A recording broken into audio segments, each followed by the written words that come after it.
Thank you very much, Archie. Yes, I'm standing with the man of the hour, and he has delivered the medium-term budget policy statement. Minister Godongwana, how do you want this speech to be received, particularly by those, if I may start there, in the public sector, the unions that you have actually mentioned as the wage negotiations having collapsed, but you are implementing the plan.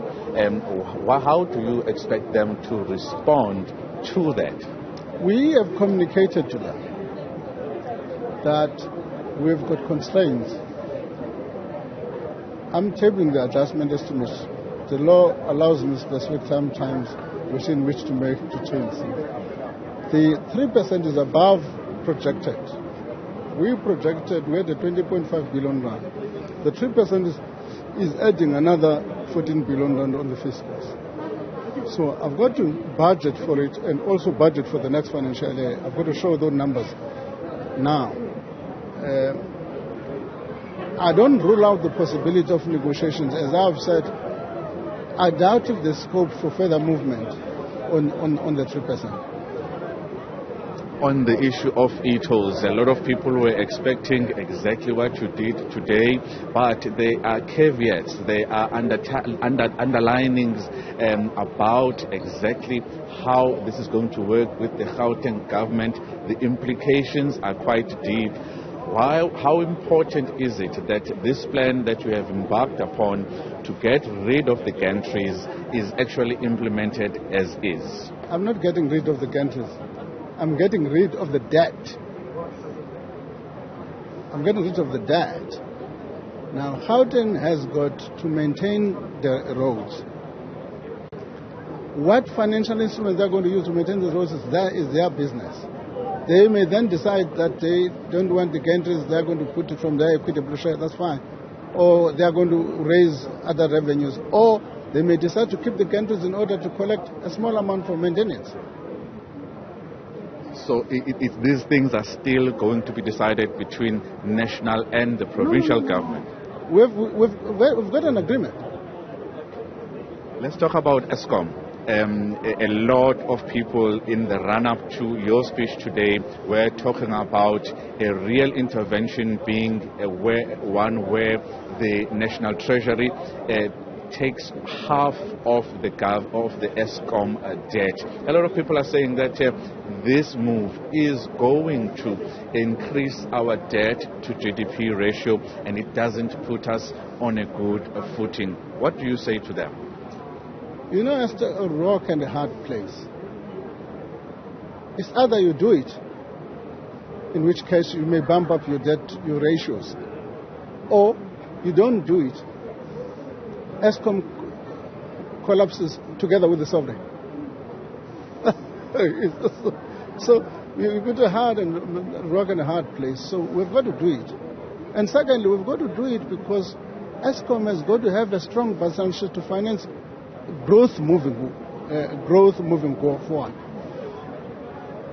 Let's talk about another important one, the basic income grant, the distress grant, the distress grant being extended by another year to March 2024.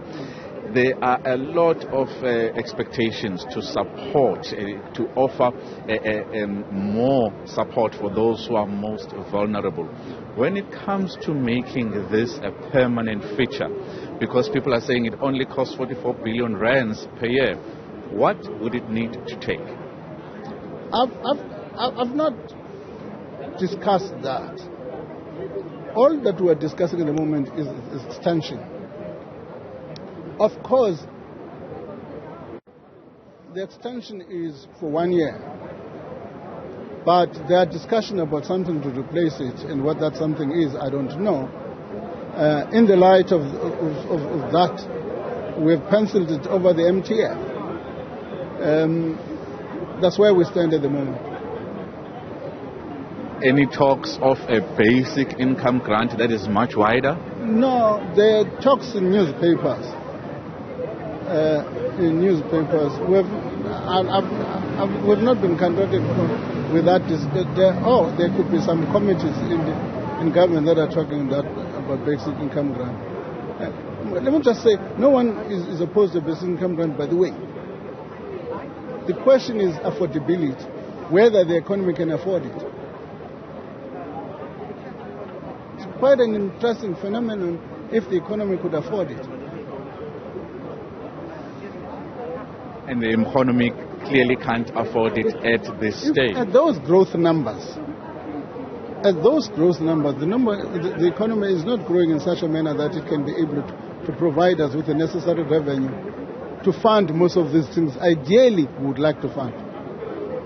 Before I let you go, Minister, what can we expect in February, if at all? Because there has been decisions that have been made on a political level to actually tax the wealthy some more. You can't introduce anything of that sort here. Can we expect something in February in terms of a wealth tax? As far as tax is concerned, I'm on mute. You can give us something. No, I can't, because tax issues are complicated and they are market sensitive. They've got all the things that are necessary. You don't have to speculate. You've got to announce what you're going to do. And has the announcement that you made in February about that 1% cut for corporate tax yielded the results that you had envisaged? You know, there are a lot of underlying factors it might have been, which are impacting the South African economy. At the time, when I spoke on the 23rd of February, the following day there was a Russian-Ukraine conflict. So the assumptions I've made on the 1st might never come into place. So what I'm trying to say to you is, yes, I might have said something. It might have good for the economy, tax reduction, but the subsequent things that have happened have undermined that decision.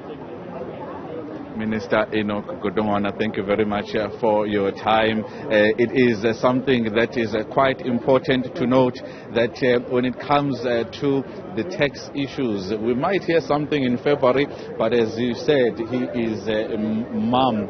Mum is the word for him, and he does not want to get into that just yet.